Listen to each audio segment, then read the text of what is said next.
चले नेक्स्ट में लिखा है कि आप लोगों ने electron present in third orbit, electron third orbit में प्रेजेंट है, हाइड्रोजन एटम आपको बताया है और आप लोगों ने इसका एंगुलर मोमेंटम बताना है, एंगुलर मोमेंटम। तो एंगुलर मोमेंटम के लिए हमारे पास फार्मूला है according to Bohr atomic model, mvr is equal to nh/2 तो अब आपको बताया है इलेक्ट्रॉन थर्ड ऑर्बिट में प्रेजेंट है ना, तो n की वैल्यू यहाँ पे 3 हो जाएगी। तो अगर मैं n की वैल्यू 3 पुट कर दूँ तो 3h/2 हो जाएगा और यहाँ पे अगर आप इसको सिंप्लीफाई कर दे तो 1.5h/π हो जाएगा। तो it is a angular momentum of electron present in a third orbit. तो option number C is correct. चले नेक्स्ट में लिखा है कि आपको बताना है ना कि स्मॉलेस्ट फर्स्ट रेडियाई किसकी होगी, स्मॉलेस्ट फर्स्ट रेडियाई किसकी होगी। So according to Bohr atomic model radius हमारे पास बराबर है n² / z 0.529 एंगस्ट्रॉम। अब अगर मैं Z और R का रिलेशन देखूँ तो इनवर्स है, जितना Z वैल्यू ज़्यादा होगा, प्रोटॉन नंबर ज़्यादा होगा, उतना ही रेडियस जो है वो कम होगा। तो अगर हम प्रोटियम, ड्यूटियम और ट्रीटियम में चेक कर दे तो इन सब में Z की वैल्यू हमारे पास 1 आती है, प्रोटॉन 1 है, लेकिन हीलियम +1 में प्रोटॉन जो है वो 2 होगा, Z की वैल्यू यहाँ पे 2 होगी। तो यार अगर Z आप बढ़ा रहे हो तो रेडियस जो है वो कम होगा। तो ऑप्शन नंबर डी जो है वो करेक्ट है। फर्स्ट रेडियाई जो है वो हीलियम +1 की छोटी होगी as compare to protium, deuterium and tritium. चले नेक्स्ट एमसीक्यूज है आप लोगों के पास कि आपने वो पेयर बताना है कि जिसका आइंस या मॉलिक्यूल, आइंस और मॉलिक्यूल जिसका सिमिलर शेप हो, जिसका सिमिलर शेप हो, आप लोगों ने वो पेयर बता देना है। तो यार वो शेप जिसका सिमिलर होगा तो उसमें नंबर ऑफ बॉन्ड पेयर या नंबर ऑफ लोन पेयर की तादाद जो है वो सेम होगी। तो अगर आप यहाँ पे चेक कर दे तो इसमें लोन पेयर नहीं है और 4 जो है वो बॉन्ड पेयर है। SF4 में आपके पास 4 बॉन्ड पेयर है लेकिन सल्फर के साथ एक लोन पेयर भी होगा। अब यहाँ पे NH3 के साथ यहाँ पे मैं आपको बता देता हूँ CCl4 के साथ बॉन्ड पेयर आप लोगों के पास 4 है और लोन पेयर जो है वो नहीं है, 0 है। और इसी तरह SF4 में बॉन्ड पेयर 4 है और लोन पेयर जो है वो 1 है। तो यार इन दोनों का शेप तो सिमिलर नहीं हो सकता, तो ये ऑप्शन तो दरमियान से चला गया। चले NH3 नाइट्रोजन के साथ 3 बॉन्ड पेयर है बट नाइट्रोजन के साथ एक लोन पेयर होगा, नाइट्रोजन के साथ एक लोन पेयर होगा। और अगर आप BF3 देखें तो BF3 बोरान के साथ 3 बॉन्ड पेयर है, बॉन्ड पेयर की तादाद यहाँ पे 3 होगी लेकिन बोरान के साथ लोन पेयर नहीं होगा तो लोन पेयर 0 होगा। तो यार इसका शेप भी सिमिलर नहीं हो सकता, तो ये भी दरमियान से चला गया। चले अब यहाँ पे तो आपको BF3 का मैंने बता दिया, but tertiary butyl carbonium ion, carbonium ion mean carbocation, तो कार्बोकेटाइन के साथ भी तो यार टर्शरी ब्यूटाइल मीन यहाँ पे 3 अल्काइल ग्रुप अटैच है। टर्शरी कार्बोनियम आयन के साथ आप लोगों के पास 3 बॉन्ड पेयर होंगे, तो इन दोनों के साथ जो नंबर ऑफ लोन पेयर है वो भी 0 है लेकिन जो नंबर ऑफ बॉन्ड पेयर है उसकी तादाद 3 है। तो इन दोनों का शेप आपके पास सिमिलर होगा। अच्छा, व्हाट इज द मास, आप लोगों ने मास बताना है। अगर मैं 0.5 मोल्स ले लूँ ओजोन के अगर मैं 0.5 मोल ले लूँ तो इसमें कितना मास होगा। तो चले अगर आप यहाँ पे देखें ना कि लेट्स सपोज अगर मैं 1 मोल ओजोन लेता हूँ, 1 मोल ओजोन, तो 1 मोल ओजोन मीन यहाँ पे ऑक्सीजन का एटॉमिक मास 16 है, तो 2 ऑक्सीजन का 32 हो जाएगा और 3 ऑक्सीजन का जो है वो 48 हो जाएगा। तो 48 ग्राम जो है उसका मास आएगा। चले अब आपको बताया है ना ये एक कांस्टेंट है, ऑलरेडी एक कांस्टेंट रिलेशन है। अब आपको बताया है कि इसका मास कितना होगा x, अगर आप यहाँ पे 0.5 मोल ओजोन के ले लें तो यार क्रॉस मल्टीप्लाई कर दे, तो क्रॉस मल्टीप्लिकेशन से आपके पास जो आंसर आएगा वो 24 ग्राम आएगा। या आप इस तरीके से भी कर सकते हैं कि यार ये मैंने हाफ कर दिया ना, तो ये भी आप हाफ कर दे, तो 48 का हाफ जो है वो आपके पास 24 हो जाएगा। चले नेक्स्ट एमसीक्यूज में बताया है कि आपने नंबर ऑफ मोल्स बताने हैं, number of moles of carbon dioxide, लेकिन उसमें 8 ग्राम जो है ऑक्सीजन हो। अगर 8 ग्राम ऑक्सीजन हो तो कार्बन डाइऑक्साइड के कितने नंबर ऑफ मोल्स होंगे? तो लेट्स सपोज अगर मैं 1 मोल कार्बन डाइऑक्साइड ले लूं, 1 मोल कार्बन डाइऑक्साइड, तो यार 1 मोल कार्बन डाइऑक्साइड जो है वो 44 ग्राम के बराबर है, क्योंकि 12 ग्राम उसमें कार्बन है और 32 ग्राम उसमें ऑक्सीजन है। अच्छा, इस 44 ग्राम में 12 ग्राम जो है वो कार्बन होगा, 12 ग्राम कार्बन, और ऑक्सीजन 2 है तो 32 ग्राम जो है वो ऑक्सीजन है। तो चले आपको यहां पे एक बात पता चल गई कि अगर मैं 1 मोल कार्बन डाइऑक्साइड ले लूँ ना, अब ऑक्सीजन का मुझे बताना है, तो 1 मोल अगर मैं कार्बन डाइऑक्साइड ले लूँ तो 1 मोल कार्बन डाइऑक्साइड में 32 ग्राम जो है वो ऑक्सीजन होते हैं। अब एमसीक्यूज के स्टेटमेंट को रीड कर दे। आपको बताया है कि कितने मोल्स ऑफ कार्बन डाइऑक्साइड होंगे, तो अगर मैं इसके नीचे एक्सपोर्ट कर दो और आपने बताना है कि 8 ग्राम अगर आप ऑक्सीजन उसमें प्रेजेंट हो तो 8 ग्राम ऑक्सीजन प्रेजेंट होने में कार्बन डाइऑक्साइड के कितने मोल्स होंगे। तो यहाँ पे मैं 8 ग्राम पुट कर दूंगा, क्रॉस मल्टीप्लाई कर दे, तो क्रॉस मल्टीप्लिकेशन से जो आंसर आएगा वो 0.25 मोल्स आ जाएंगे। अच्छा, लिमिटिंग रिएजेंट आपने बताना है। लिमिटिंग रिएजेंट, अगर आपके पास 32 ग्राम सल्फर डाइऑक्साइड हो और 32 ग्राम जो है वो ऑक्सीजन हो, तो लिमिटिंग रिएजेंट बताना है। तो लिमिटिंग रिएजेंट के लिए अपने पास यहाँ पे ये फार्मूला नोट कर दे कि यार आपको, या चले मोल्स भी आप डायरेक्ट कैलकुलेट कर सकते हैं, इसके लिए 2-3 ट्रिक्स है, लेकिन चलो आसान तरीका मैं आपको ये बता देता हूँ कि अगर फॉर एग्जांपल ग्राम्स आपको सिमिलर गिवन हो, अगर मास सिमिलर हो, तो जिसका मॉलिक्यूलर वेट ज़्यादा होगा वो आप लोगों के पास लिमिटिंग रिएजेंट होगा। तो यार ऑक्सीजन का जो मॉलिक्यूलर वेट है वो 32 ग्राम है, 32 ग्राम पर मोल है, और सल्फर डाइऑक्साइड का जो मॉलिक्यूलर मास है वो है 64 ग्राम पर मोल है। तो जिसका मोलर मास ज़्यादा होगा वो आप लोगों के पास लिमिटिंग रिएजेंट होगा। इसके 1-2 ट्रिक्स और भी है, लेकिन चलो यहाँ पे अगर मास सिमिलर हो तो जिसका मोलर मास ज़्यादा होगा वो आप लोगों के पास लिमिटिंग रिएजेंट होगा। अच्छा, इस रिएक्शन के लिए आप लोगों ने Kp और Kc का रिलेशन बताना है।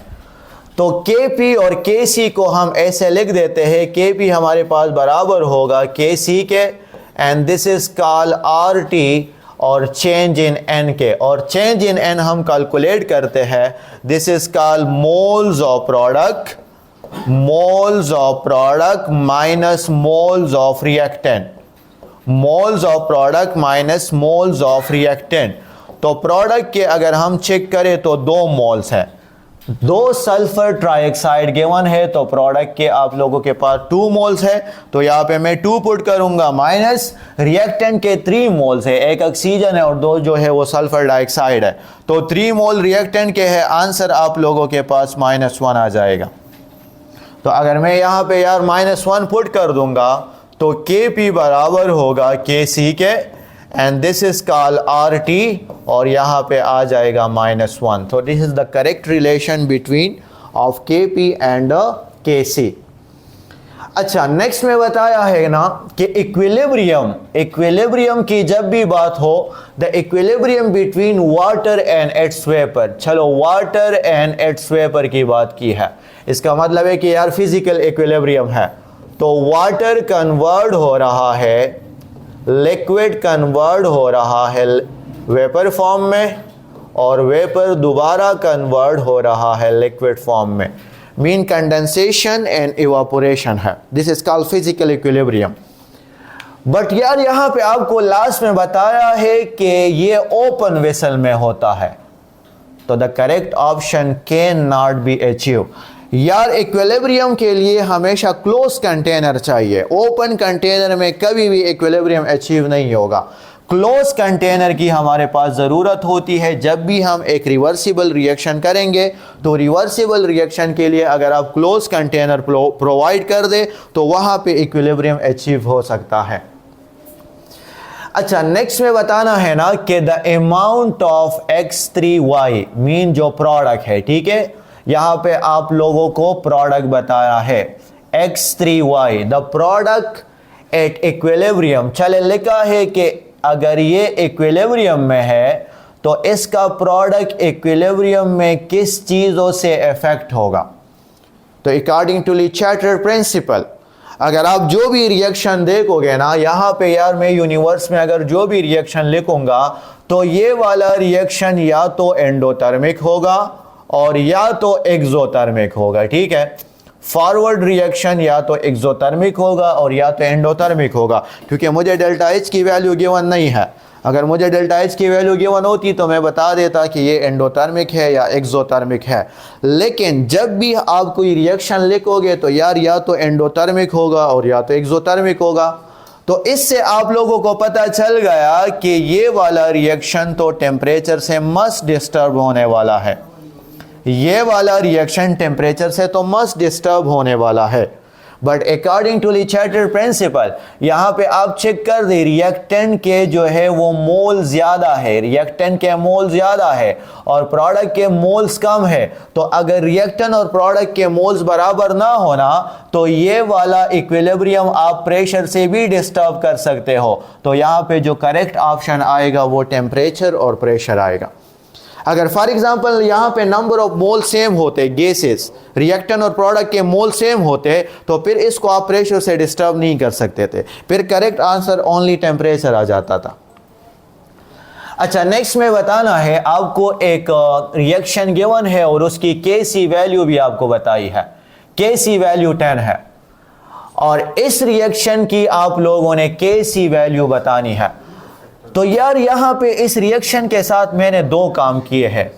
पहले मैंने इस रिएक्शन को रिवर्स किया है, पहले मैंने इस रिएक्शन को रिवर्स कर दिया है, क्योंकि आप देख सकते हैं कि आपको जो गिवन रिएक्शन है उसका प्रोडक्ट मैंने यहाँ पे रिएक्टेंट साइड पे लिखा है और इसका रिएक्टेंट मैंने उसका प्रोडक्ट साइड पे लिखा है। तो पहले मैंने इस रिएक्शन को रिवर्स किया है और दूसरा यार मैंने इस रिएक्शन को मल्टीप्लाई विद 2 किया है, मल्टीप्लाई विद 2। मैंने फिर 2 के साथ इसको मल्टीप्लाई किया है। तो चले यहां पे अपने पास नोट कर दे कि अगर आप एक रिएक्शन को रिवर्स करोगे ना तो Kc वैल्यू भी रिवर्स हो जाएगी। अगर Kc वैल्यू जो भी हो तो उसका Kc वैल्यू रिवर्स हो जाएगी, मीन 1/Kc मैं लिखूंगा। और दूसरी बात, अगर आप किसी रिएक्शन को किसी नंबर के साथ मल्टीप्लाई करोगे तो वो नंबर Kc के पावर में चला जाएगा, वो नंबर Kc के पावर में चला जाएगा। तो चले यहां पे देखें, मैंने इस रिएक्शन को पहले रिवर्स किया है, तो जब रिवर्स किया है तो Kc वैल्यू जो है वो 1/10 हो जाएगी। और फिर मैंने इस रिएक्शन को 2 के साथ मल्टीप्लाई किया है, तो मैंने क्या लिखा कि अगर आप किसी भी नंबर को रिएक्शन के साथ मल्टीप्लाई करोगे तो वो वाला नंबर आप फिर Kc के पावर में लिखोगे। तो यहाँ पे मैं पावर 2 लिखूंगा तो द करेक्ट आंसर इज 1/100 आ जाएगा। तो इसकी Kc वैल्यू 1/100 हो जाएगी। चले नेक्स्ट में लिखा है carbon dioxide show. Carbon dioxide positive deviation कब शो करता है? कार्बन डाइऑक्साइड पॉजिटिव डिविएशन कब शो करेगा?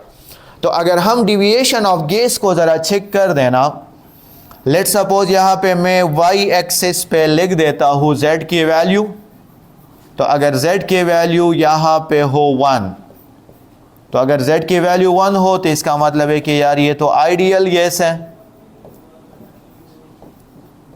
और यहां पे मैं x एक्सिस पे ले देता हूं प्रेशर, और प्रेशर वहां पे जाएगा तो इंक्रीज होगा, ठीक है, प्रेशर उस साइड पे जाएगा तो इंक्रीज होगा। तो अगर मैं डिविएशन ऑफ गैसेस को चेक कर दूं, अच्छा, 1 से वैल्यू नेगेटिव मतलब 1 से कम हो ना, 1 से कम, तो इसका मतलब है कि यार ये नेगेटिव डिविएशन हो रही है। 1 से वैल्यू कम हो तो ये नेगेटिव डिविएशन हो रही है, और 1 से वैल्यू ज़्यादा हो तो यार ये पॉजिटिव डिविएशन हो रही है। 1 से वैल्यू ज़्यादा हो तो ये पॉजिटिव डिविएशन हो रही है। अच्छा, अब अगर मैं कुछ गैसेस को चेक कर दूँ ना, लेट्स सपोज यहाँ पे मैं आपको लिख देता हूँ एक दो गैसेस, हाइड्रोजन और हीलियम। ये दोनों गैसेस हर सूरत में पॉजिटिव डिविएशन शो करेंगे, क्योंकि इसमें फोर्स ऑफ अट्रैक्शन नहीं होता, इसमें रिपल्शन फोर्सेस डोमिनेंट होती हैं। तो ऑलवेज शो पॉजिटिव डिविएशन। अगर कंडीशन कोई भी हो, लो प्रेशर हो, हाई प्रेशर हो, ये हमेशा पॉजिटिव डिविएशन शो करेंगे, क्योंकि इन दोनों गैसेस के लिए ए की वैल्यू जो है वो अप्रोक्सीमेटली इक्वल टू 0 होती है। मीन जो वंडरवॉल कांस्टेंट की वैल्यू है ए डिपेंड कर रही है फोर्स ऑफ अट्रैक्शन पे, तो ये दोनों गैसेस हमेशा पॉजिटिव डिविएशन शो करते हैं। लेकिन इसके अलावा अगर हम बाकी गैसेस को चेक कर देना, लेट सपोज कोई भी गैस को अगर हम चेक करें तो बाकी गैसेस दो डिविएशन शो करती है, पॉजिटिव डिविएशन भी शो करती है और नेगेटिव डिविएशन भी शो करती है। लेकिन अगर आप यहां पे देखें ना, तो इन दोनों गैसेस के अलावा बाकी जितनी भी गैसेस है वो नेगेटिव डिविएशन शो करते हैं, लेकिन लो प्रेशर पे, और वो पॉजिटिव डिविएशन देखो शो कर रहे हैं एट हाई प्रेशर पे। तो यहां पे आप लोगों ने नोट कर दिया कि हीलियम और hydrogen always show positive deviation, always show positive deviation, और इसके अलावा बाकी जितने भी गैसेज हैं, ऑल अदर गैसेज, यहां पे मैं लिख देता हूं ऑल अदर गैसेज, वो नेगेटिव डिविएशन शो कर रहे हैं लो प्रेशर पे, और पॉजिटिव डिविएशन शो कर रहे हैं हाई प्रेशर पे। तो यहां पे आपको बताया है कि कार्बन डाइऑक्साइड पॉजिटिव डिविएशन कब शो करेगा, एट हाई प्रेशर पे जो है वो पॉजिटिव डिविएशन शो करेगा। Okay, which one is not a buffer, which one is not a buffer, not a buffer, ठीक है। अगर हम फॉर एग्जांपल बफर सॉल्यूशन को चेक करें ना, तो बफर मेरे पास एसिडिक बफर और बेसिक बफर। तो बफर फॉर एग्जांपल मैं ले लेता हूं, one is called acidic buffer. तो एसिडिक बफर वो होगा जो कि वीक एसिड से बनता हो, वीक एसिड से plus it's salt of strong base से बन रहा हो, it's salt of a strong base से बन रहा हो। तो यार वीक एसिड हमारे पास है HF due to the hydrogen bonding, weak acid है हमारे पास कार्बोनिक एसिड, वीक एसिड है हमारे पास अल्कोहल, वीक एसिड है कार्बोक्सिलिक एसिड। ऑर्गेनिक के जो एसिड है वो वीक एसिड होते हैं। अच्छा, इसका साल्ट हम लोगों ने कैसे बनाना है, इसका साल्ट हम लोगों ने कैसे बनाना है? तो यार जो एसिडिक हाइड्रोजन होता है ना, उसको ग्रुप फर्स्ट के मेटल के साथ रिप्लेस कर दे, बस उसको ग्रुप फर्स्ट के मेटल के साथ रिप्लेस कर दे, ये इसका साल्ट हो जाएगा, ठीक है। तो it is a combination of acidic buffer. तो अगर मैं यहां पे चेक करूं ना, तो यार ये वीक एसिड है HF और ये इसका साल्ट है, तो हाँ ये तो बफर है, दिस इज अ बफर, ये तो बफर है। और अगर हम बेसिक बफर की बात कर दे, अगर हम बेसिक बफर की बात करें, तो बेसिक बफर में होगा वीक बेस होगा plus it's salt of strong acid. चले, वीक एसिड वीक बेस हमारे पास होता है ammonium hydroxide is a weak base. अब इसका साल्ट कैसे बनाना है? तो यार इसका OH को हटा के स्ट्रॉन्ग एसिड का नेगेटिव पार्ट लगा दे, लाइक क्लोरीन, स्ट्रॉन्ग एसिड का नेगेटिव पार्ट लगा दे, लाइक ब्रोमीन, स्ट्रॉन्ग एसिड का नेगेटिव पार्ट लगा दे, like sulphate. HCl strong acid है, HBr स्ट्रॉन्ग एसिड है, सल्फ्यूरिक एसिड स्ट्रॉन्ग एसिड है, तो उसका नेगेटिव पार्ट लगा दे। तो अगर हम यहाँ पे देखें तो यार ये हमारे पास हो जाएगा this one is a basic buffer, ये बेसिक बफर है। और option number see this is a weak acid और ये इसका साल्ट है, तो ये एसिडिक बफर है, this one is acidic buffer. तो आपको बताया है ना कि कौन सा बफर नहीं है, तो बफर में यार स्ट्रॉन्ग एसिड नहीं होता, ये स्ट्रॉन्ग एसिड और स्ट्रॉन्ग बेस कंबाइन हुए हैं, तो इसको हम बफर नहीं कहते। तो ऑप्शन नंबर ए जो है वो करेक्ट होगा। नेक्स्ट एमसीक्यूज में आपको एक रिएक्शन गिवन है और आपको बताया है कि इस रिएक्शन में H2S कौन सा एक्ट कर रहा है, H2S कौन सा एक्ट कर रहा है। तो हम देखेंगे यहाँ पे सल्फर का ऑक्सीडेशन स्टेट है -2 और हाइड्रोजन का +1, तो 2 का +2 हो जाएगा, ठीक है। क्लोरीन है, डायटॉमिक है, तो वो 0 होगा। यहाँ पे क्लोरीन का -1 +1, हाइड्रोजन का ऑक्सीडेशन स्टेट चेंज नहीं हुआ और सल्फर का एनी फ्री एटम का ऑक्सीडेशन स्टेट 0 होगा।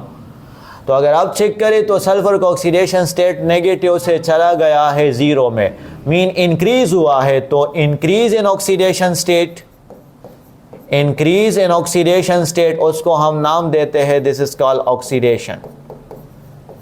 और यार जो सब्सटेंस खुद ऑक्सीडाइज होगा तो उसको हम नाम देंगे this is called reducing agent.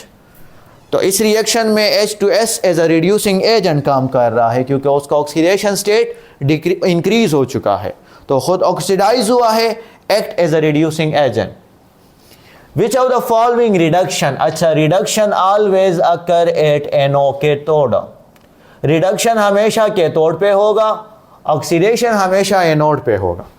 तो इसमें कौन सा रिडक्शन वो कैथोड पे हो रहा है, तो option number A is correct, क्योंकि यार यहाँ पे +2 है और +2 से कॉपर जा रहा है 0 में, मीन +2 से कन्वर्ट हो रहा है 0 में, mean decrease in oxidation state call reduction,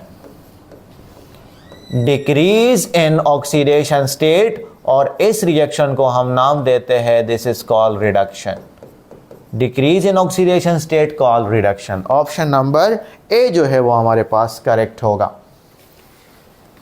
which one reaction is not feasible, इसमें एक रिएक्शन है जो कि सही नहीं है, मतलब जो कि फिजिबल नहीं है, जो कि एक रिएक्शन फिजिबल नहीं होगा। तो अगर आप यहाँ पे देखें ना तो इलेक्ट्रोनेगेटिविटी का अगर हम ऑर्डर देखें, इलेक्ट्रोनेगेटिविटी का ऑर्डर, तो फ्लोरीन ज़्यादा है, फिर क्लोरीन है, फिर ब्रोमीन है और फिर आयोडीन है। यहाँ पे bromine is high electronegative than iodine, इसका मतलब है हाँ ये तो सही है, हाई ने लो वाले को रिप्लेस किया है। यहाँ पे क्लोरीन ज़्यादा है, ब्रोमीन कम है, हाँ ये भी सही है। फ्लोरीन ज़्यादा है, ऑक्सीजन की इलेक्ट्रोनेगेटिविटी कम है, ये भी सही है। लेकिन ऑप्शन नंबर बी को अगर आप देखें ना तो ब्रोमीन की इलेक्ट्रोनेगेटिविटी ज़्यादा है, इसका पावर ज़्यादा है, और आयोडीन की इलेक्ट्रोनेगेटिविटी तो कम है, तो कम वाला जो है वो ज़्यादा को रिप्लेस नहीं कर सकता। यहाँ पे अगर आप सेकेंड ईयर में न्यूक्लियोफिलिक सब्स्टिट्यूशन रिएक्शन पढ़ते हो ना अल्काइल हैलाइड में, तो आप कहोगे कि द इनकमिंग न्यूक्लियोफाइल जो है यार वो हमेशा स्ट्रांग होना चाहिए। तो आयोडीन की इलेक्ट्रोनेगेटिविटी कम है और ब्रोमीन की ज़्यादा है, तो जिसकी वजह से ऑप्शन नंबर बी जो है ये वाला रिएक्शन फिजिबल नहीं होगा।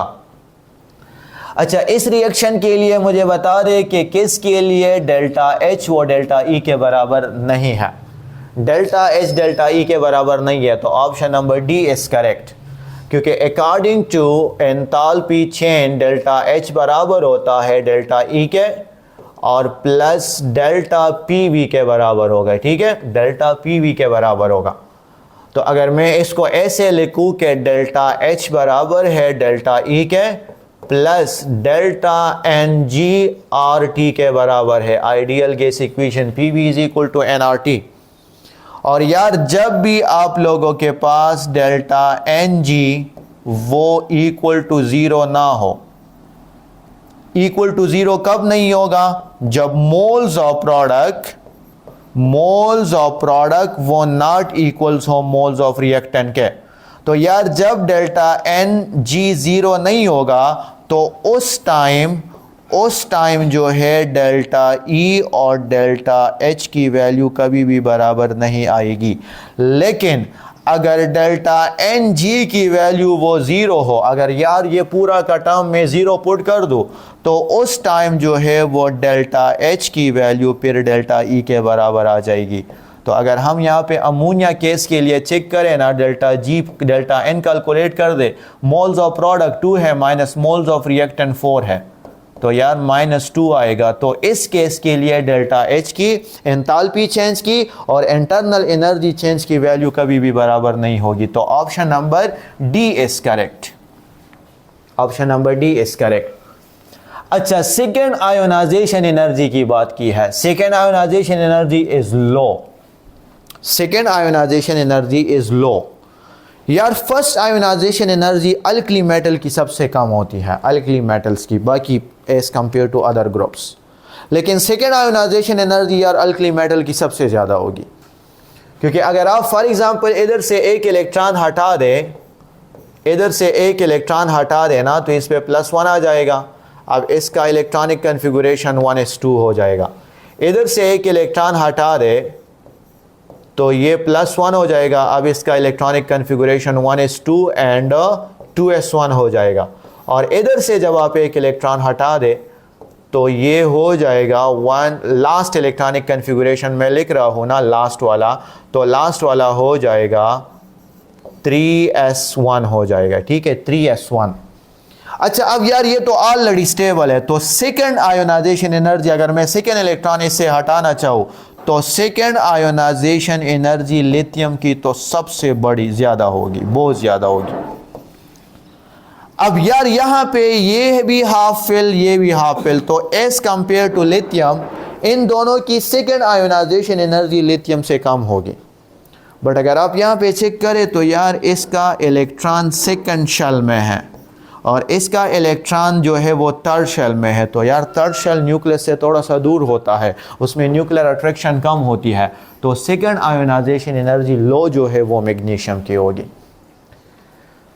अच्छा, नेक्स्ट में बताया है कि यार ये दोनों आपस में क्या है, तो ये दोनों आपस में मेटामर्स हैं। मेटामर्स को हम इस तरह डिफाइन करते हैं, मेटामर्स को के different distribution of carbon, different distribution of carbon around the bridging functional group, around the bridging functional group। Bridging functional group वो होगा जिसके दोनों साइड पे अल्काइल ग्रुप मौजूद हो, this is called bridging functional group. तो यार इधर आप लोगों के पास ब्रिजिंग फंक्शनल ग्रुप है क्योंकि ऑक्सीजन के दोनों साइड पे अल्काइल ग्रुप मौजूद होते हैं। तो यहाँ पे अगर मैं ब्रिजिंग फंक्शनल ग्रुप को कंसिडर करूँ ना तो यार कार्बन डिस्ट्रीब्यूशन डिफरेंट है, यहाँ पे 1-3 ठीक है, और यहाँ पे 2-2, तो यार कार्बन डिस्ट्रीब्यूशन डिफरेंट हो गया, तो ये आप लोगों के पास मेटामर्स है, दिस इज कॉल्ड मेटामर्स। अच्छा, hydrolysis of tertiary butyl bromide. Tertiary butyl bromide, इसका मतलब है कि यार ये टर्शरी अल्काइल हैलाइड है और टर्शरी अल्काइल हैलाइड में SN1 रिएक्शन फेवर करेगा। टर्शरी अल्काइल हैलाइड में SN1 रिएक्शन फेवर करेगा। तो अगर हम SN1 रिएक्शन को यहाँ पे देखें, टर्शरी ब्यूटाइल ब्रोमाइड मीन यहाँ पे मैं 3 अल्काइल ग्रुप लगा देता हूँ, this is called tertiary butyl bromide. तो SN1 में जो पहला रिएक्शन होता है वो डिसोसिएशन होती है, बॉन्ड ब्रेकिंग होती है, and it's converted into tertiary carbocation. Tertiary carbocation बन गया और इसमें जो सेकेंड रिएक्शन होगा तो सेकेंड रिएक्शन फिर न्यूक्लियोफाइल आ जाएगा और यहाँ पे एक प्रोडक्ट बन जाएगा। अच्छा, this is a 2 step reaction.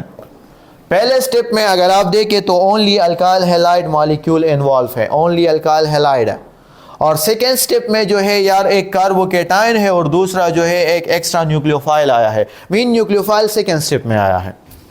अब अगर मैं देखूं तो यार यहाँ पे फर्स्ट स्टेप में हो रही है बॉन्ड ब्रेकिंग हो रही है और सेकेंड स्टेप में बॉन्ड फॉर्मेशन हो रही है। तो सेकेंड स्टेप ये स्टेबिलिटी की तरफ जा रहा है और फर्स्ट स्टेप जो है ये अनस्टेबिलिटी की तरफ जा रहा है। तो इसका मतलब है कि यार पहला स्टेप स्लो है और दूसरा स्टेप जो है वो फास्ट है। तो rate determining step slow step होता है, और स्लो स्टेप में आपके पास only first mean one molecule involve है, तो this is called first order reaction. Which one is more stable? तो HF is more stable due to the hydrogen bonding. Acidity order भी अगर आप देखें ना, एसिडिटी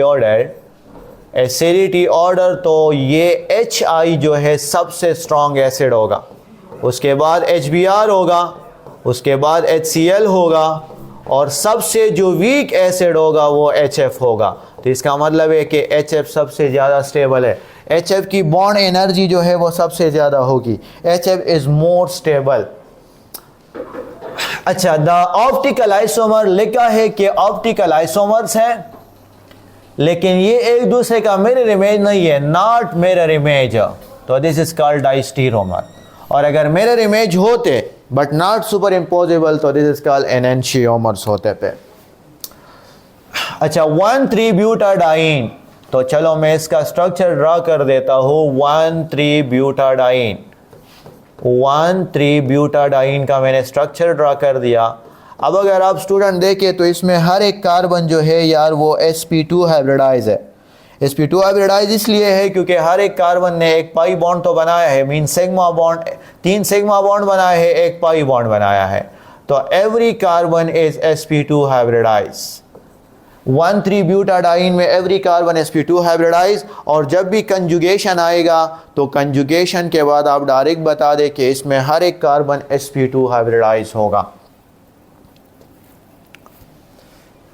चले, which pair of compound below a stereo isomers, कह रहा है कि कौन सा स्टीरो आइसोमर्स है, कौन सा एक दूसरे का सिस ट्रांस आइसोमर्स है।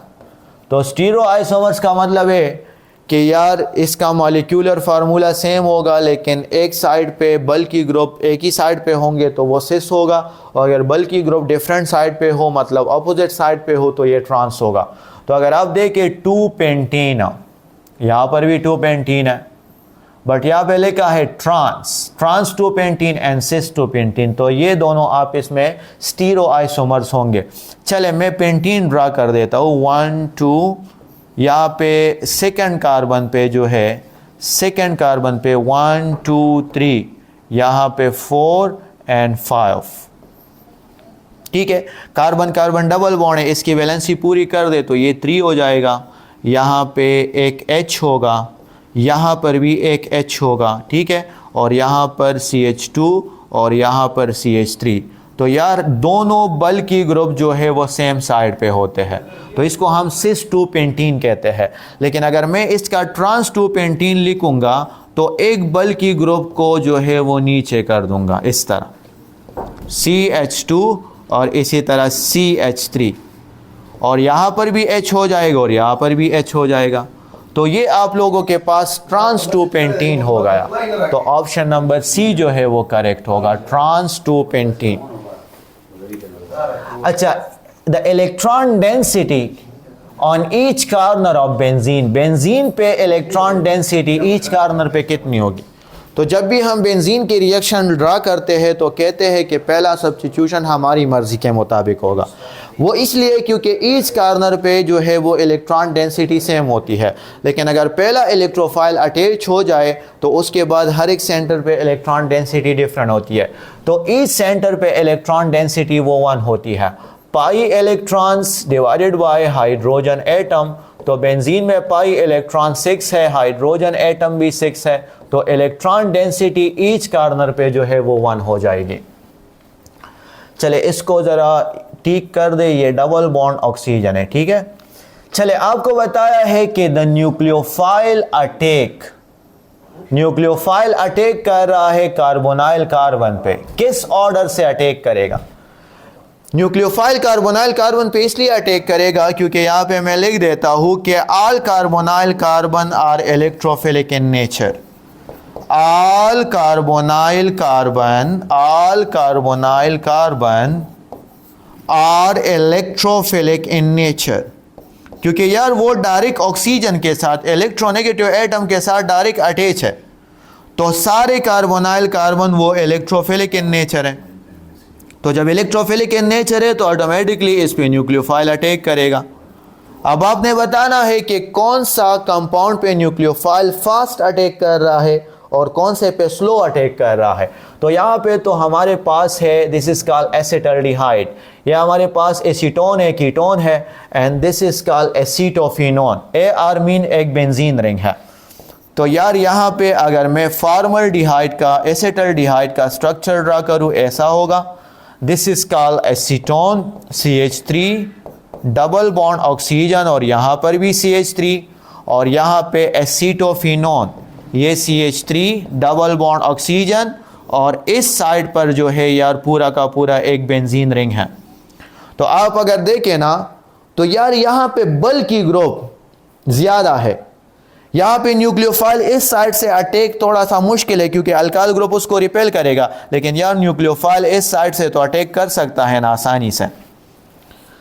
अब कीटोन पे यार दोनों साइड पे बल की ग्रुप है तो यहाँ पे अटैक थोड़ा सा फास्ट होगा। अब कीटोन के दोनों साइड पे बल की ग्रुप है तो यार अटैक थोड़ा सा स्लो हो जाएगा क्योंकि वो उसमें स्टेरिक हैंड्रेंस है, न्यूक्लियोफाइल को वहाँ पे वो रिपेल कर रहा है, तो अटैक जो है वो यहाँ पे थोड़ा सा मुश्किल से होगा, मीन थोड़ा सा स्लो हो जाएगा। लेकिन यार एसीटोफिनोन में मैंने एक अल्काइल ग्रुप मीथाइल को पूरा का पूरा एक बेंजीन रिंग से रिप्लेस किया है, तो यहाँ पे तो यार न्यूक्लियोफाइल का अटैक बहुत ही ज़्यादा मुश्किल है क्योंकि मोर स्टेरिक हैंड्रेंस हो रही है। तो इस कार्बोनाइल कार्बन पर न्यूक्लियोफाइल जब अटैक करेगा तो बहुत ज़्यादा स्लो करेगा। तो चले बताए सबसे फास्ट अटैक कर रहा है एसिटाल्डिहाइड पे, उसके बाद एसीटोन पे, तो ऑप्शन नंबर 1 इज करेक्ट। और ये क्यों ऐसा हो रहा है? Due to the steric hindrance. Steric hindrance की वजह से, स्टेरिक हैंड्रेंस की वजह से यहां पे अटैक जो है वो थोड़ा सा डिफरेंट हो रहा है। अच्छा, Fehling solution test is a positive test. आपने बताना है फिलिंग सॉल्यूशन टेस्ट किसके लिए पॉजिटिव टेस्ट होगा, तो option number A aliphatic aldehyde के लिए Fehling solution test positive test है। यहाँ पे अगर हम टोलेंट टेस्ट की बात करें ना, टोलेंट टेस्ट, तो टोलेंट टेस्ट हमारे पास पॉजिटिव टेस्ट होगा, positive test for aldehyde, positive test for aldehyde, but negative test for ketone, negative test for ketone. और सारे टाइप ऑफ एल्डिहाइड के लिए, चाहे वो एलिफेटिक एल्डिहाइड हो चाहे वो एरोमेटिक एल्डिहाइड हो, सारे एल्डिहाइड के लिए टोलेंट टेस्ट जो है वो पॉजिटिव टेस्ट होगा। लेकिन यहां पे अगर मैं फिलिंग सॉल्यूशन की बात करूं तो Fehling solution test only and only aliphatic aldehyde के लिए पॉजिटिव टेस्ट होता है। पॉजिटिव टेस्ट ये ओनली एलिफेटिक एल्डिहाइड के लिए पॉजिटिव टेस्ट होगा। और नेगेटिव टेस्ट होगा, negative test for aromatic aldehyde, aromatic aldehyde के लिए भी नेगेटिव टेस्ट होता है और कीटोन के लिए भी नेगेटिव टेस्ट होता है। तो यार अगर मैं आपसे कहूँ कि एलिफेटिक और एरोमेटिक एल्डिहाइड का डिफरेंशिएशन आप किस टेस्ट से करोगे, तो फिलिंग सॉल्यूशन टेस्ट से करोगे। और एल्डिहाइड और कीटोन का डिफरेंशिएशन तो आप टोलेंट टेस्ट से भी कर सकते हो और आप फिलिंग सॉल्यूशन टेस्ट से भी कर सकते हो पे। चले, which one is a weak oxidizing agent? Weak oxidizing agent आपने बताना है, तो टोलेंट रिएजेंट और फिलिंग सॉल्यूशन रिएजेंट में हम जो रिएजेंट यूज करते हैं this is called weak oxidizing agent. क्योंकि वीक ऑक्सीडाइजिंग एजेंट से एल्डिहाइड तो ऑक्सीडाइज हो जाता है लेकिन कीटोन वीक ऑक्सीडाइजिंग एजेंट से ऑक्सीडाइज नहीं होगा। उसके लिए आप लोगों ने स्ट्रॉन्ग ऑक्सीडाइजिंग एजेंट यूज करना है, like KMnO4 is a strong oxidising agent, like potassium dichromate is a strong oxidising agent. तो इसलिए यहाँ पे एल्डिहाइड और कीटोन का जो हम डिफरेंशिएशन भी करते हैं वो टोलेंट टेस्ट से और फिलिंग सॉल्यूशन टेस्ट से इसलिए करते हैं क्योंकि यहाँ पे जो रिएजेंट यूज हो रहा है वो वीक ऑक्सीडाइजिंग एजेंट है। तो ऑप्शन नंबर ए जो है वो यहाँ पे करेक्ट होगा। The boiling point of acidic acid, तो यार 118 डिग्री सेंटीग्रेड है और इसको अगर आप केल्विन में कन्वर्ट कर दे तो केल्विन बराबर होगा डिग्री सेंटीग्रेड प्लस 273। तो अगर मैं यहाँ पे लिख दूँ 118 प्लस 273 तो यहाँ पे आप कैलकुलेट कर दे तो आंसर 391 केल्विन ही आ जाएगा। मीन 118 डिग्री सेंटीग्रेड 391 केल्विन के बराबर होगा। अच्छा, the most stable derivatives of carboxylic acid, the most stable derivative this is called amides and the most reactive derivative this is called acyl chloride. अच्छा, amides क्यों most stable derivatives हैं? अगर मैं carboxylic acid का derivative amide यहां पे draw करूं, अब आपको ऑलरेडी मैंने बता दिया कि कार्बोनाइल कार्बन होते हैं electropositive, mean electrophilic in nature उसका होगा, इसको इलेक्ट्रॉन की ज़रूरत है। तो जब इलेक्ट्रॉन की ज़रूरत है तो यार ये वाला अल्काइल ग्रुप उसको इलेक्ट्रॉन डोनेट कर रहा है और due to the inductive effect plus I effect के थ्रू उसको इलेक्ट्रॉन डोनेट कर रहा है।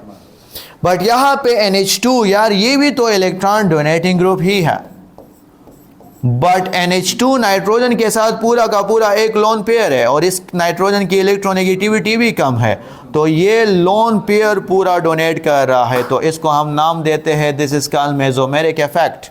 तो मेसोमेरिक इफेक्ट की वजह से इस कार्बन का जो इलेक्ट्रोफिलिक कैरेक्टर होगा वो सबसे कम हो जाएगा, उसको बाहर से इलेक्ट्रॉन लेने की ज़रूरत नहीं है क्योंकि ये अपने मॉलिक्यूल के अंदर यार वो स्टेबलाइज हो रहा है, ये अपने मॉलिक्यूल के अंदर ही स्टेबलाइज हो रहा है, जिसकी वजह से ये वाला इलेक्ट्रोफिलिक कार्बन सबसे कम इलेक्ट्रोफाइल बन जाएगा।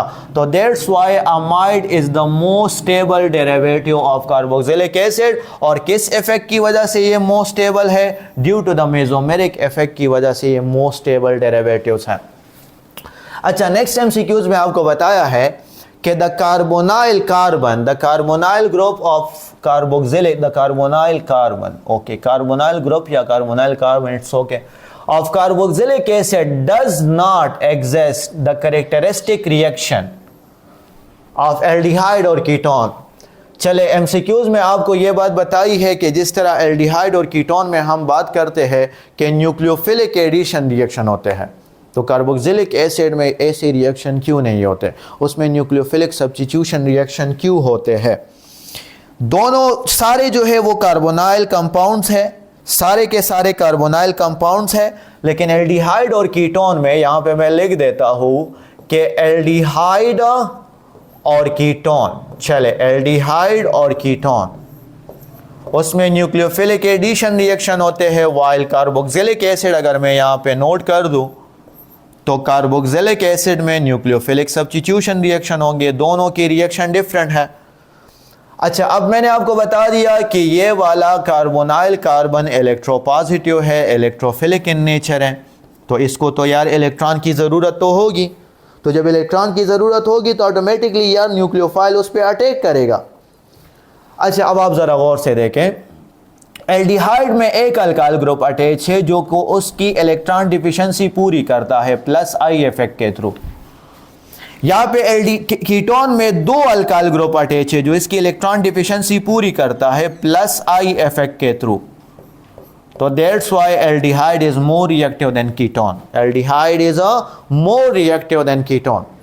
लेकिन यार कार्बोक्सिलिक एसिड बराबर दोनों साइड पर इलेक्ट्रॉन डोनेटिंग ग्रुप ही अटैच है, ये भी OH भी इलेक्ट्रॉन डोनेटिंग ग्रुप ही है, बट यार OH ऑक्सीजन के साथ लोन पेयर है, तो पूरा का पूरा लोन पेयर उसको प्रोवाइड कर रहा है प्लस M इफेक्ट के थ्रू। तो यार आप जरा खुद सोचें कि ये वाला अल्काइल ग्रुप इंडक्टिव इफेक्ट के थ्रू इलेक्ट्रॉन दे रहा है और ये वाला OH मेसोमेरिक इफेक्ट के थ्रू इलेक्ट्रॉन दे रहा है, तो इस कार्बन को ज्यादा इलेक्ट्रॉन मिल रहे हैं, कार्बोक्सिलिक एसिड का जो कार्बोनाइल कार्बन है उसको ज्यादा इलेक्ट्रॉन मिल रहे हैं, तो इसका जो इलेक्ट्रोफिलिक कैरेक्टर है वो कम हो जाता है और इसका इलेक्ट्रोफिलिक कैरेक्टर जो है वो ज्यादा होगा, क्योंकि यार इसको इतने ज्यादा इलेक्ट्रॉन नहीं मिल रहे, तो ऑटोमेटिकली इसको बाहर से लेने की जरूरत होगी। तो आंसर क्या होगा? The carbon of carbonyl is more positive, the carbon of carbonyl is less positive, क्योंकि कार्बोक्सिलिक एसिड का जो कार्बोनाइल कार्बन है ना वो लेस पॉजिटिव है, और लेस पॉजिटिव किसकी इफेक्ट की वजह से हो रहा है? Due to the mesomeric effect की वजह से। तो इसलिए इसमें जो रिएक्शन होते हैं इसको इतने ज़्यादा इलेक्ट्रॉन की ज़रूरत नहीं है, तो that's why this is called nucleophilic substitution reaction होगा इसमें। अच्छा, नेक्स्ट में आपको बताया है ना कि यार मुझे इसमें फॉल्स बता दे, फॉल्स स्टेटमेंट कौन सा है। फॉल्स स्टेटमेंट आप लोगों ने बताना है। तो acetic acid is stronger acid than monochloroacetic acid, हाँ ये वाला तो फॉल्स है, क्योंकि जितना आप एक एसिडिक ग्रुप के साथ, अगर एक एसिडिक ग्रुप के साथ इलेक्ट्रॉन विड्रॉइंग ग्रुप अटैच कर रहे हो ना, तो उसकी एसिडिटी बढ़ेगी। तो यार chlorine, this is called electron withdrawing group, तो अगर मैं यहाँ पे क्लोरीन अटैच करूंगा तो इसकी एसिडिटी तो बढ़ जाएगी ना, as compare to acetic acid में तो इलेक्ट्रॉन विड्रॉइंग ग्रुप है ही नहीं। और अगर आप कोई एसिडिक ग्रुप के साथ, अगर आप कोई एसिडिक ग्रुप के साथ इलेक्ट्रॉन डोनेटिंग ग्रुप अटैच कर रहे हो तो उस टाइम उसकी एसिडिटी डिक्रीज होगी। तो ऑप्शन नंबर ए जो है वो करेक्ट है, मतलब ये फॉल्स स्टेटमेंट है, फॉल्स स्टेटमेंट, ठीक है। चले नेक्स्ट में बताया है कि आपने कंजुगेट बेस, इसमें कौन सा कंजुगेट बेस होगा जो कि एक स्ट्रॉन्ग न्यूक्लियोफाइल का एक्ट प्ले करेगा, स्ट्रॉन्ग न्यूक्लियोफाइल का एक्ट करेगा, ठीक है। तो यार वीक एसिड का कंजुगेट बेस हमेशा स्ट्रॉन्ग होगा, वीक एसिड का कंजुगेट बेस हमेशा स्ट्रॉन्ग होगा। तो फॉर्मिक एसिड ये वीक एसिड है as compare to HCl, HI, NHBr, तो ये आपके पास वीक एसिड है, तो इसका जो कंजुगेट बेस होगा वो हमेशा स्ट्रॉन्ग होगा। तो इसका conjugate base is a strong nucleophile का एक रोल प्ले करेगा, ठीक है। चले टोल्यूइन को अगर आप PCC की मौजूदगी में ऑक्सीडाइज करें, this is weak oxidizing agent, लेकिन अगर आप फॉर एग्जांपल KMnO4 की मौजूदगी में उसको ऑक्सीडाइज करें, ये एक स्ट्रॉन्ग ऑक्सीडाइजिंग एजेंट है, तो KMnO4 की मौजूदगी में ये आपके पास बेंजोइक एसिड बनाएगा और PCC की मौजूदगी में ये एल्डिहाइड पे स्टॉप हो जाएगा, ये बेंजल्डिहाइड बनाएगा। This is a strong oxidising agent, KMnO4 की मौजूदगी में बेंजोइक एसिड बनाएगा, PCC की मौजूदगी में बेंजोइक एसिड नहीं बना सकता। अच्छा, iodoform test is a positive test, यहां पे स्टेटमेंट को आप जरा नोट कर दे, iodoform test is not given, इसमें कौन सा मॉलिक्यूल आयोडोफॉर्म टेस्ट नहीं देता। तो पहले तो आप लोगों ने यार ये बताना है कि आयोडोफॉर्म टेस्ट किस मॉलिक्यूल के लिए पॉजिटिव टेस्ट होता है, आयोडोफॉर्म टेस्ट किस मॉलिक्यूल के लिए पॉजिटिव टेस्ट होगा। आयोडोफॉर्म टेस्ट उस मॉलिक्यूल के लिए पॉजिटिव टेस्ट होगा जिसमें मीथाइल कीटोन ग्रुप मौजूद हो, which have methyl ketone group, तो उसके लिए आयोडोफॉर्म पॉजिटिव टेस्ट होगा। मीथाइल कीटोन ग्रुप का मतलब है कि CH3 और इस साइड पर यहाँ पर कीटोन ग्रुप, जिसमें ये वाला ग्रुप होगा उसके लिए आयोडोफॉर्म पॉजिटिव टेस्ट होगा, मीथाइल कीटोन ग्रुप। और हाँ, सेकेंडरी अल्कोहल उसके लिए भी आयोडोफॉर्म टेस्ट पॉजिटिव टेस्ट होता है, क्योंकि ये भी ऑक्सीडाइज हो के मीथाइल कीटोन ग्रुप ही बना देता है। तो चले अगर आप ऑप्शन नंबर ए को ज़रा नोट कर देना, पेंटानोन, 3 पेंटानोन, तो यहाँ पे मैंने पेंटेन 5 कार्बन है लेकिन 3 कार्बन पर कीटोनिक ग्रुप है, so this is called 3 pentanone. So यार यहाँ पे तो कीटोन ग्रुप तो है, but this is a ethyl ketone group, ये इथाइल कीटोन ग्रुप है और मैंने क्या कहा कि मिथाइल कीटोन ग्रुप होना चाहिए। तो ये वाला मॉलिक्यूल आयोडोफॉर्म टेस्ट नहीं देता, ये इसके लिए आयोडोफॉर्म टेस्ट नेगेटिव टेस्ट होगा।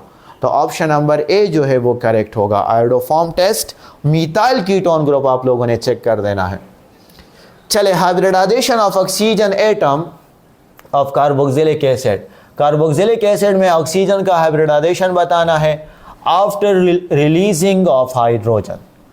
तो मैं ऐसा कर देता हूं ना कि मैं कार्बोक्सिलिक एसिड लिख दूंगा और कार्बोक्सिलिक एसिड अगर ये हाइड्रोजन दे दे तो इसका मतलब है कि यार यहाँ पे तो नेगेटिव चार्ज आ गया, ये पाई बॉन्ड है, तो अब ये इधर आ जाएगा, पाई बॉन्ड इधर शिफ्ट होगा, इसका मतलब है कि इसमें रेजोनेंस हो रही है और रेजोनेंस जिसमें भी होगी तो मैंने क्या कहा कि उसमें कौन सा हाइब्रिडाइजेशन होगा, sp2 हाइब्रिडाइजेशन होगा। तो sp2 हाइब्रिडाइजेशन। चले, बायोकेमिस्ट्री से एमसीक्यूज है कि वो मुझे डाइसैकेराइड बता दे कि जिसमें दोनों बेसिक स्ट्रक्चर यूनिट सेम होते हैं। तो माल्टोज में दोनों यूनिट आप लोगों के पास 2 ग्लूकोज यूनिट होंगे, दोनों ग्लूकोज यूनिट होंगे। लैक्टोज में एक ग्लूकोज होगा और एक गैलेक्टोज होगा, और सक्रोज में एक ग्लूकोज होगा और एक जो है वो फ्रक्टोज होता है। चले, विच of the following have highest boiling point? Highest boiling point आपने बताना है।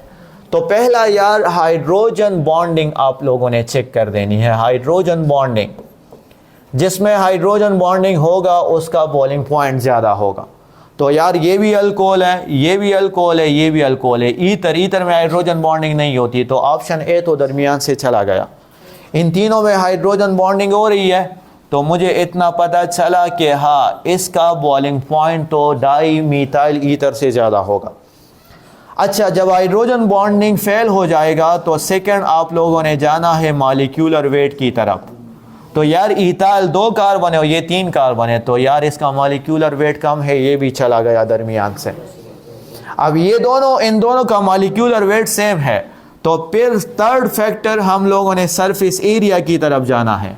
तो एन प्रोपाइल, इसका सरफेस एरिया ज़्यादा है, स्ट्रेट चेन है, तो इसमें लंडन डिस्पर्शन फोर्सेस ज़्यादा होती है, तो इसकी वजह से इसका बॉइलिंग पॉइंट जो है वो ज़्यादा हो जाएगा।